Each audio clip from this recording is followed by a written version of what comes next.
ધુરંધર ફિલ્મનો આ સીન જેમાં એક ડ્રાઈવર સુસાઇડ બોમ્બર બનીને આવે છે ને ખૂંખાર એસપી અસલમની ગાડી ઉડાવી દે છે ને આ સીન સોશિયલ મીડિયા પર એટલો વાયરલ થાય છે કે છેક પાકિસ્તાનથી મેસેજ આવી રહ્યા છે કે હમે ભી ડ્રાઇવિંગ સિખા દો। એક પણ ડાયલોગ વિના ચર્ચામાં આવનાર આ એક્ટર છે ગુજરાતી યુવાન હિરવ Mehta. It was one of the most scariest feeling, but one of the most happiest feeling as well.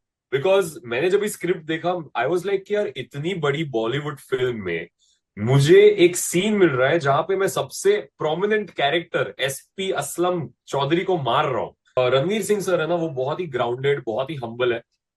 वो मेक श्योर करते हैं कि सारे एक्टर्स सेम लेवल पे फील करें। मैंने मॉर्निंग में इंट्रोड्यूस किया था खुद को, और डे एंड में रात के टाइम पे जब भी हमारा साथ में सीन था, जब भी मेरा क्लोजअप का टाइम आया, वो बिहाइंड द कैमरा से वो चिल्लाए कि let's go here, let's do it, you know.